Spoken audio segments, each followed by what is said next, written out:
diabetes do tipo 2, sendo responsável por 4,8 milhões de mortes, e metade disso em pessoas com menos de 60 anos de idade. Para uma população que está envelhecendo, 60 anos é bastante jovem. Obviamente, a gente já frisou que o tratamento inadequado resulta em muitas complicações agudas e crônicas, foi levado à maior mortalidade.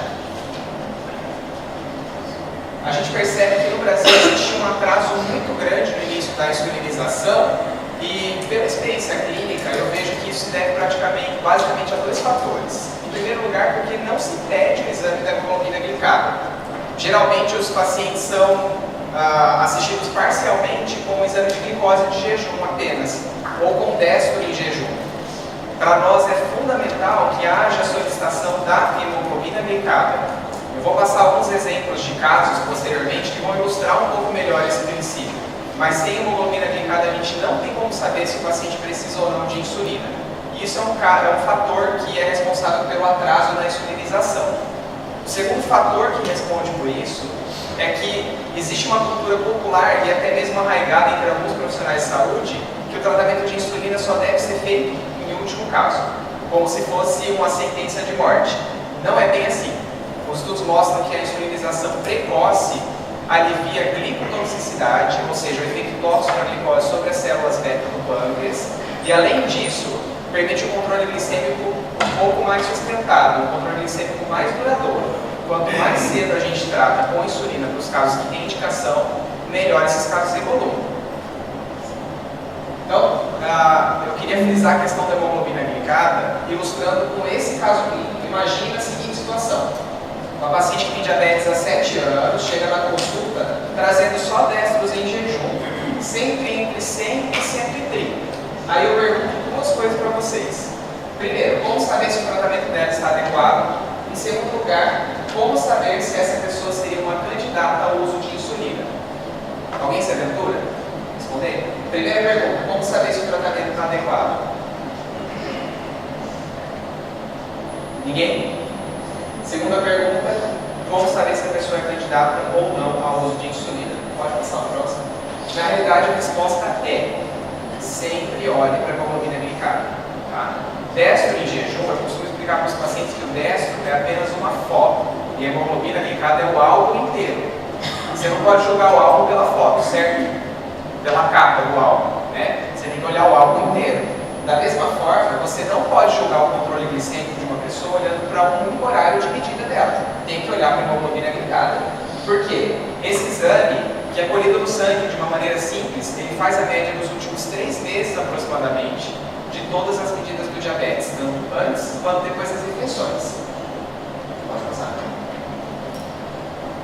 As metas de hemoglobina glicada são individuais, mas em linhas gerais a gente considera um parâmetro de bom controle aqueles pacientes que atingiram uma glicemia inferior a 7%, que equivale a uma glicemia média de 150, 154 mais ou menos. Então, voltando ao nosso exemplo, não tem importância nenhuma saber se ela está bem controlada ou não, só olhando para o destro. O destro, para mim, não serve.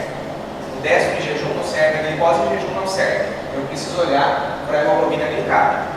Supondo que essa paciente tenha destro de 100, 130 e mantenha a mesma tendência, ela vai ter uma glicada bem próxima do 6,7, 7. Ok, essa paciente está bem controlada, ela não vai precisar de insulina nem de outro ajuste no tratamento.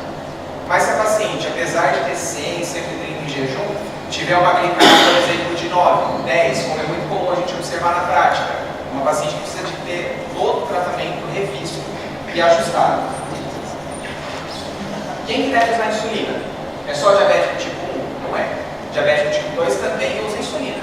Então aquela classificação anterior em insulino dependente ou juvenil e insulino dependente ou do adulto, que era equivalente ao tipo 2, não existe mais, caiu por terra. Tá? Por quê? Você pode ser um diabético tipo 2 e usar insulina da mesma forma. Em que situações? Se tiver uma glicose de jejum maior de 300 ou uma glicada de apresentação acima de 11, se o paciente já está usando uma combinação de medicamentos orais para o diabetes, mas mesmo assim mantém uma hemoglobina glicada maior do que 8, se está em cetoacidose, como foi a apresentação do Dr. Simone, ou está de glicose molar não cetótica, que é uma outra complicação aguda do diabetes, o paciente tem sinais de insulinopenia, ou seja, se apesar do tratamento com medicações, ele continua perdendo peso, continua urinando muito e detendo muita água, esse paciente está em insulinomia, ele precisa de insulina. Para o caso de pacientes que usam fármacos hiperglicemiantes, é muito comum a gente ver nessa época de inverno o uso de corticoide por intercorrência respiratória, chega no consultório completamente descompensado, porque o corticoide é um medicamento hiperglicemiante. E cirurgia de gravidez, doença renal hepática. Essas situações devem usar insulina no diabético tipo 2. Para o diabetes do tipo 1, só existe insulina. Não existe outra coisa. Ah, mas doutor, não tem como tentar com remédio? Não, não tem. Como que a gente sabe que é o tipo 1? Principalmente por um exame chamado peptídeo C. O peptídeo C é um exame que mede a reserva de insulina do pâncreas. O paciente com diabetes do tipo 1, ele tem um peptídeo C abaixo da normalidade. Então, esses casos não vão ser resolvidos com medicamento oral, só insulina mesmo. E essa orientação também é válida para um tipo um pouco mais raro de diabetes, que é o diabetes do tipo LADA. A gente vai frisar muito o diabetes tipo LADA aqui, porque geralmente esses casos são tratados erroneamente como o diabetes do tipo 2. Para vocês que lidam diretamente com os pacientes, vocês viram um paciente diabético do tipo 2 magro, ele pode ser um LADA. Tá? Só o tempo vai dizer, porque o diabético do tipo 1, ele começa sintomas muito rápido, já precisa de insulina logo de cara, logo a apresentação do diagnóstico. O diabetes do tipo LADA, ele fica 2, 3 anos bem, de repente ele começa a precisar de insulina. Tá? Esse tipo LADA é o diabetes latente autoimune do adulto. Em linhas gerais, num primeiro momento ele é um diabético do tipo 2, não tão acima do peso, um diabético tipo 2 magro, e que com o tempo evolui para um diabetes tipo 1, como se fosse um diabetes do tipo 1, precisando de insulina da mesma maneira. Falando um pouquinho das insulinas disponíveis no mercado brasileiro, a Maria Tereza já adiantou isso. Eu coloquei aqui por classificação. Na primeira linha vocês veem as insulinas ultra rápidas, que são risco, aspartate e glicina. Aqui. Que começam a agir em 5 a 15 minutos, então veja que é um início de ação muito rápido. Tem um pico de ação de 30 a 90 minutos e duram de 3 a 5 horas no organismo. Parece uma tabela um pouco fora da realidade, e até que vocês tenham o hábito do perfil de ação das insulinas, tenham isso fotografado para tirar foto, deixa no smartphone, porque isso é fundamental na hora que você vai ajustar a dose. Você tem que saber qual é a insulina que você está usando para poder ajustar a dose. Né? Então, se o paciente, por exemplo, tem uma glicose alta após a refeição, a insulina que eu tenho que mexer é a insulina ou ultra rápida ou regular, dependendo do que ele está usando. Tá? E é importante saber para orientar o paciente, porque a insulina ultra rápida tem um perfil de ação de início muito rápido. Olha a diferença em relação à regular. A regular demora 30 minutos para agir, tá? Demora um pouco mais, faz um pico mais demorado de ação e tem uma duração também um pouco mais lenta para ser liberado do organismo. Tá? Então, esses dois primeiros itens aqui, as duas primeiras linhas, são de insulinas da refeição, insulinas prandiais. Aqui no meio eu coloquei como intermediária a NPH. A NPH é a insulina humana, né, que a gente tem disponível nos postos de saúde. Ela é branca como leite, a gente não explica assim para o paciente. Por que ela é branca como leite? Porque ela tem grânulos de protamina. Os grânulos de protamina da insulina NPH servem para atrasar a liberação da insulina para o organismo. O propósito dela é esse mesmo, é que o paciente precise aplicar menos vezes e ela dure mais tempo no organismo. Quando não existiam os análogos ultralentos, a NPH foi uma revolução no tratamento, porque antigamente os pacientes que usavam insulina, quando a descoberta na década de 20, eles tinham que aplicar a insulina máxima direto. Então, com a NPH, isso foi possível flexibilizar o tratamento do doente.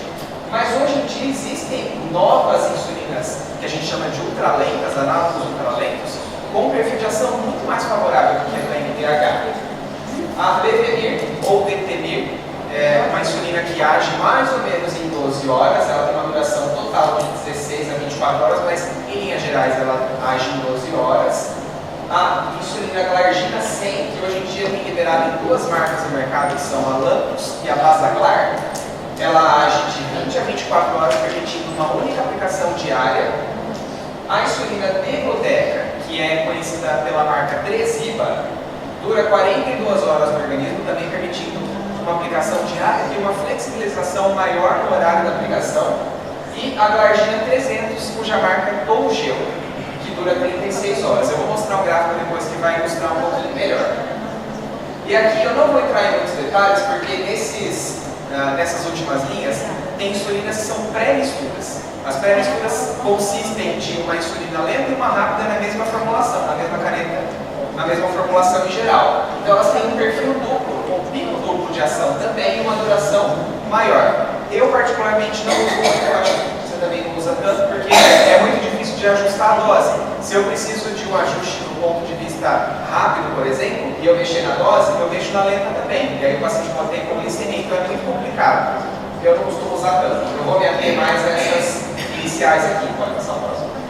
Aqui só para vocês saberem as marcas, como eu falei, né? O que interessa saber é que das ultra-rápidas a Lispro é uma log, a Aspart é a Novorapid, a Brunizine é a Pidra. Existem algumas marcas de insulina regular, que você já deve ter visto no posto ambas, né? Que é o Mulin R e a Novolin R. Mesma coisa para NPH, o Mulin N e o Novolin N. Dos análogos ultralentos, a Glargina 100 mg ou Basaglar, Teteril e a Levenir, Degludec e a Tresiba, a Glargina 300 e a Toujil. Aqui vocês podem ver que algumas insulinas têm apresentação em frasco de 10 ml, podendo ser aspiradas com a seringa. Outras mais novas aqui, por exemplo, a Tresiba, ela já não vem com essa apresentação, só vem na caneta com o refil de 3 ml. Pode passar o próximo. Nesse gráfico da Sociedade Brasileira de Diabetes é possível ver um pouquinho melhor o perfil de ação dessas insulinas. Vejam como o pico de ação das insulinas ultra-rápidas, Lispro, Aspart e Brunizina, ele é precoce e a eliminação dessa insulina no organismo também é precoce. Então são insulinas que começam a agir muito rapidamente e também terminam a ação muito rapidamente. Em segundo lugar, essa curva verde é da insulina regular. Também é uma curva com início relativamente rápido e término rápido, mas quando comparado com os análogos ultra-rápidos, ela demora um pouco mais para iniciar a ação e também é eliminada mais lentamente no organismo. Em terceiro lugar, está a insulina NPH, com uma duração um pouquinho maior do que 12 horas, mas com um pico de ação entre 4 e 10 horas. Depois você tem a insulina Levenir, que age um pouco mais, mas mesmo assim exige pelo menos 2 picadas por dia. Nesse roxo mais claro, lilás, está a Glargina 100, ou seja, a Lantus ou a Basaglar, que permite uma aplicação só por dia, porque dura 24 horas. Nessa outra curva azul clarinha está a insulina Degludec, que dura 42 horas e permite uma flexibilização nas picadas. E por último, a insulina Toujil, que é a Glargina 300, que dura 36 horas e também permite uma única aplicação. Então, a gente já apresentou as indicações, apresentou os tipos de insulina e perfil de ação. Agora a gente vai falar um pouquinho sobre os possíveis esquemas de insulina. A Maria Teresa já falou sobre isso, mas só para a gente pincelar um pouco mais. Existem algumas formas diferentes de administrar a insulina para o paciente. A primeira delas, que é o que geralmente é feito com maior prevalência, é o basal bolus com dose fixa. O basal é feito por uma insulina lenta, por exemplo, a NPH ou os análogos ultralentos. E a parte da insulina prandial é feita por insulina regular ou pelos análogos ultra-rápidos, Brunizina, Lispro ou a Aspart. E isso é feito em dose fixa na grande maioria das vezes, ou seja, independente do que o paciente vai comer, ele vai aplicar a mesma dose todos os dias, em todas as refeições. Acho que é o esquema que vocês têm mais hábito, né, de ver no dia a dia. Alguns casos a gente envia para contagem de carboidratos. A contagem de carboidratos, eu particularmente sou um fã da contagem de carboidratos. Todo paciente meu, eu tenho alguns pacientes aqui, eles sabem que a gente bate na tecla para eles fazerem a contagem, porque traz muito benefício. O paciente pode se alimentar com uma maior autonomia, isso traz integração social, principalmente para as crianças, porque imagine se você, como diabético, com seus 6, 8 anos de idade, sem poder comer um bolo do coleguinha que está comemorando aniversário na sala, porque você não tem flexibilização na maneira de tomar insulina. Com a contagem, ele pode fazer isso, ele pode incluir o tanto de carboidratos da fatia de bolo que ele comeu na dose que ele vai usar de insulina. Então ele só aplica o tanto de insulina referente ao que ele comeu. Isso permite uma maior liberdade na rotina. E por fim, a bomba de insulina, como já foi frisado aqui, é um dispositivo, um microcomputadorzinho, por assim dizer, que hoje em dia já é acoplado por Bluetooth com algumas ferramentas de monitorização da glicose e que permite ao paciente receber insulina em tempo real no organismo através de um dispositivo que fica instalado no tecido subcutâneo. Isso também dá uma maior flexibilização do tratamento. Aqui a gente já falou um pouquinho, né, de como funciona aqui. Vamos só mesmo na figurinha para falar das bombas aqui. Essas são as bombas mais utilizadas. Na associação a gente tem atualmente 29 ou 30 pacientes com bomba, com perspectiva de se tornarem 45 aí até o primeiro semestre do próximo ano, porque alguns processos estão rolando. Geralmente quando o paciente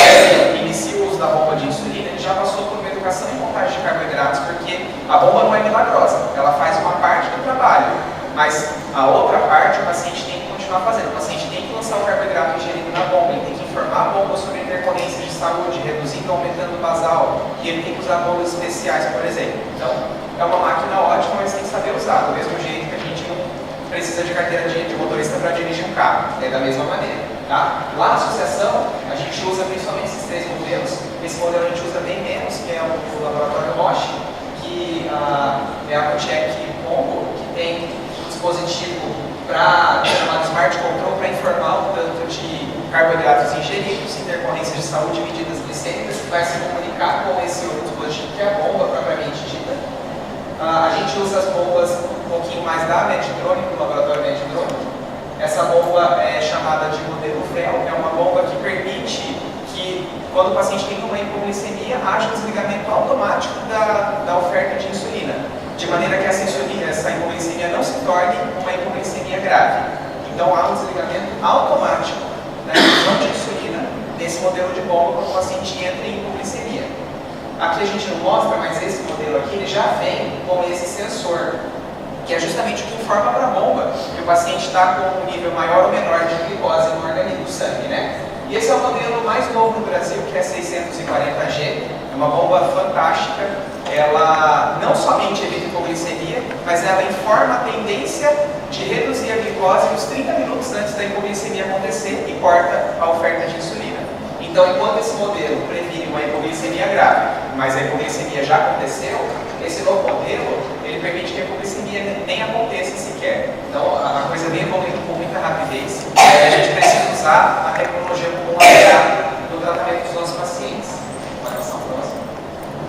E eu finalizo a palestra falando sobre a temível hipoglicemia. Eu achei importante incluir esse tópico na palestra, primeiro porque é uma complicação muito frequente para quem usa insulina, não é tão incomum. Todo diabético teve uma hipo, pelo menos, né, que usa insulina, teve uma hipo na vida. E a gente precisa saber como reconhecer e como tratar. Porque a gente pode correr o risco de cometer 2 erros. Ou a gente menosprezar e não saber reconhecer a hipoglicemia, ou a gente não saber orientar a correção corretamente, da hipoglicemia adequadamente, e o paciente ter uma espécie de um círculo vicioso, em que ele evita aplicar insulina com medo daí, e com isso ele descontrola o diabetes e as complicações lá na frente. Como profissionais de saúde, a gente tem que quebrar esse círculo vicioso. Então vamos lá. Primeiro ponto, eu quero diferenciar 2 conceitos com vocês: hipoglicemia versus neuroglicopenia. Hipoglicemia é ter um valor de glicose no sangue de 70 ou menos. Ponto final. Alguém falou de sintoma aqui? Não falei de sintomas, tá? Por quê? Os sintomas não são o maior sinal da hipoglicemia, porque o paciente pode ter valores maiores e se sentir em hipoglicemia, e essa situação, que é a neuroglicopenia, não deve ser corrigida, ou ele pode ter valores menores do que 70 e não ter sintoma nenhum.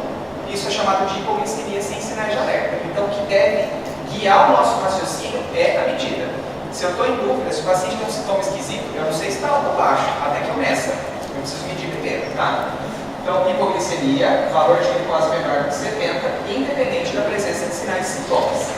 Neuroglicopenia é caracterizada pelos sinais e sintomas, só que com valores de glicose acima de 70.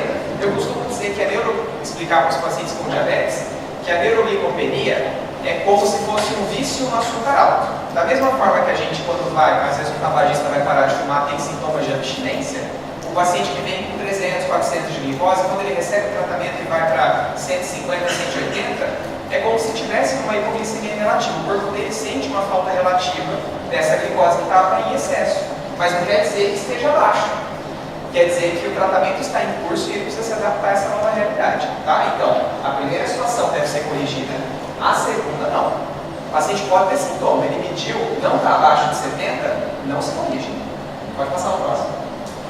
Os principais sintomas dessas duas, tanto da hipoglicemia quanto da neuroglicopenia, são tremor, suor frio, coração disparado acelerado, enjoo, vômito, sensação de fome, tontura, dor de cabeça, formigamento, escurecimento da visão, sonolência, em casos graves até desmaio.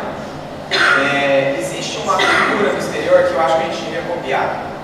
O paciente com diabetes andar ou um cartãozinho de identificação ou uma pulseira escrito sou diabético. Por quê? Muitas vezes ocorre uma perda de consciência por uma hipoglicemia e tem que ir por perto. E muitas vezes você vem com aquele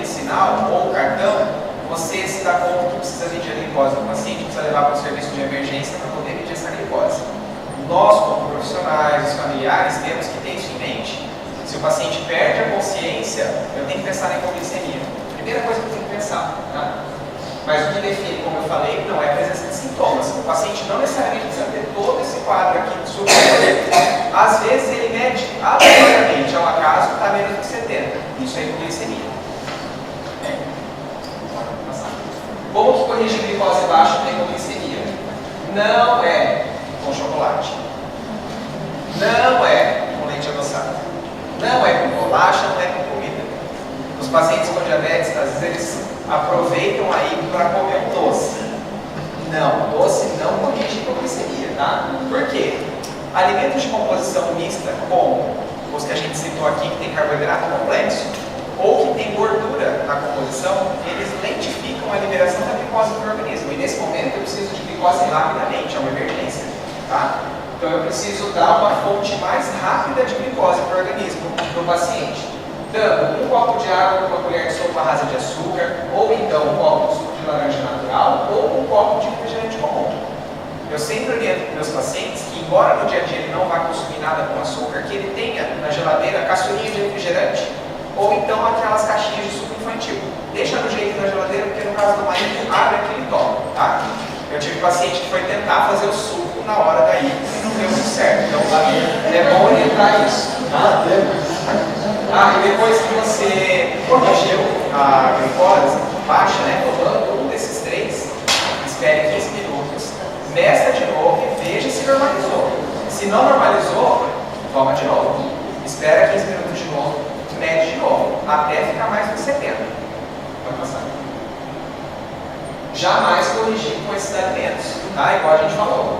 Esses alimentos têm carboidrato complexo ou gordura na composição. A gente precisa de líquido doce para corrigir rápido. A hipoglicemia pode ser assintomática, como a gente falou, eu friso isso, né? Essa entidade se chama hipoglicemia sensitiva, mas se eu medir uma glicose e o paciente não tem nenhum sintoma, e principalmente se ele já é um diabético de longa data, corrija mesmo assim, até normalizar essa medida acima de 70. E isso é o principal da hipoglicemia. Mas a glicose estava baixa, eu achei melhor não tomar insulina. Não, uma vez que você corrige a hipoglicemia, a aplicação da insulina prescrita deverá acontecer normalmente. Não se pula a dose de insulina por causa de hipo. A não ser que isso seja repetido, né? Se o paciente estiver tendo muita hipo, a gente tem que mudar o esquema de tratamento.